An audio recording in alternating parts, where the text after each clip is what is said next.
एक दिन शिनचान की नानी ने एक बड़ा डिब्बा शकरकंद भेजा। उसी समय घर का खर्चा थोड़ा कम था, इसीलिए शकरकंद मिलना बहुत काम आ गया। दोपहर में सबने उबले हुए शकरकंद खाए। शाम को फिर से शकरकंद बना था। माँ ने रात में भी शकरकंद के कई तरह के खाने बना दिए। पापा ने खाया तो उन्हें अच्छा लगा, लेकिन शिनचान को हैरानी हुई कि सूप में भी शकरकंद था। वह कुछ और स्वाद वाला खाना चाहता था और पापा भी मांस खाना चाहते थे, लेकिन माँ ने कहा कि पैसे कम हैं, इसीलिए ऐसा ही खाना पड़ेगा।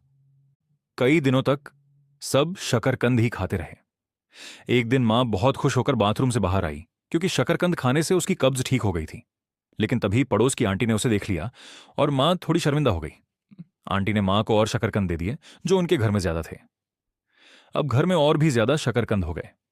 कुछ दिन और बीते और रोज वही खाना चलता रहा।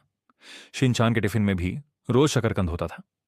उसके दोस्त के पास अच्छा खाना था, तो शिनचान ने बदलने को कहा, लेकिन उसने मना कर दिया। आखिर में शिनचान को मजबूरी में शकरकंद ही खाना पड़ा। खाते ही उसके पेट में गैस बन गई।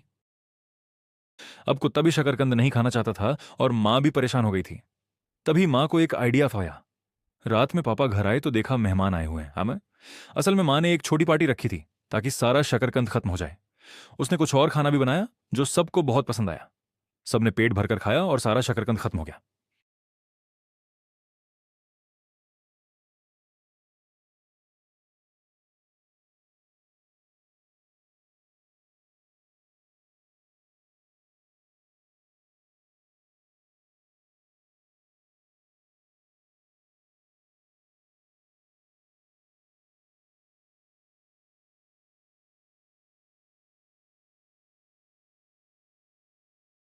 अगले दिन सैलरी मिलने वाली थी, तो माँ ने बाहर जाकर बारबेक्यू खाने का प्लान बनाया और पापा और शिनचान दोनों तुरंत मान गए। शिनचान बोला,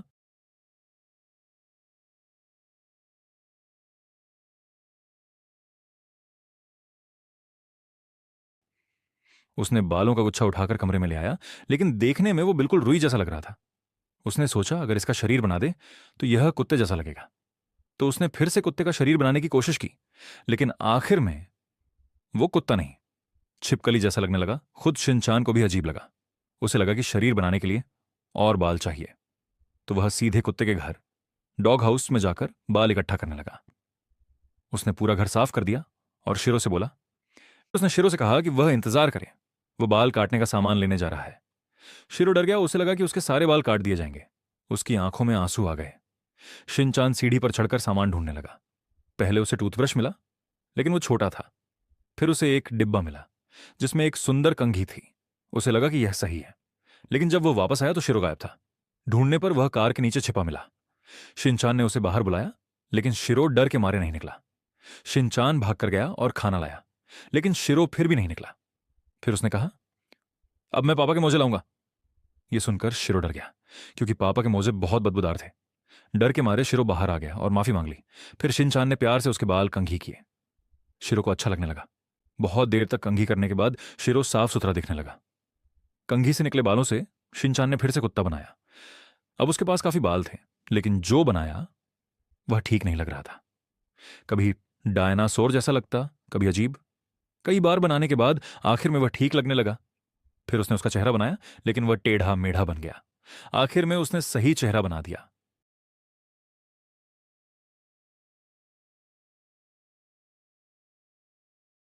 फिर उसने मां को बुलाकर कहा, शिरो का बेबी हुआ है। मां दौड़कर आई और हैरान हो गई, लेकिन फिर समझ गई कि यह तो बालों का गुच्छा है।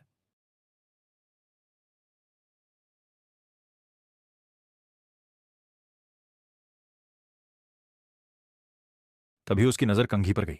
वह महंगी कंघी थी, जिसे वह खुद भी इस्तेमाल नहीं करती थी। वह गुस्सा हो गई और शिनचान डरकर भागने लगा।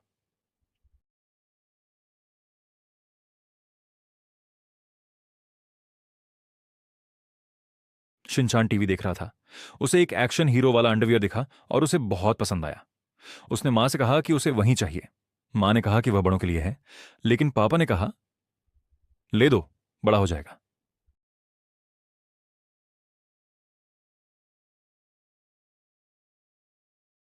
तो मां मान गई।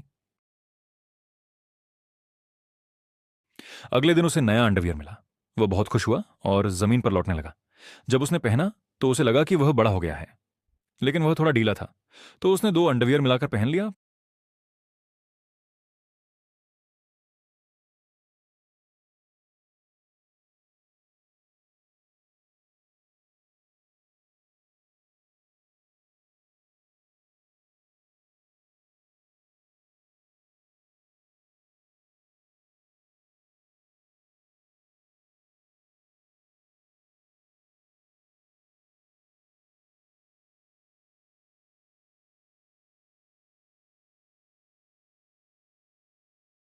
फिर वह दोस्तों को दिखाने गया।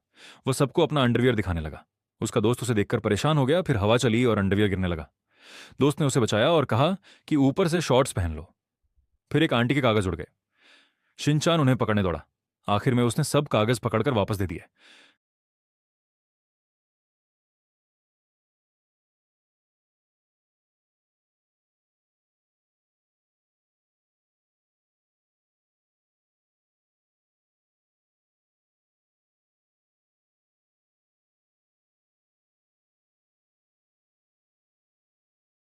घर जाकर उसने देखा कि नया ग्लो करने वाला अंडरवियर आया है।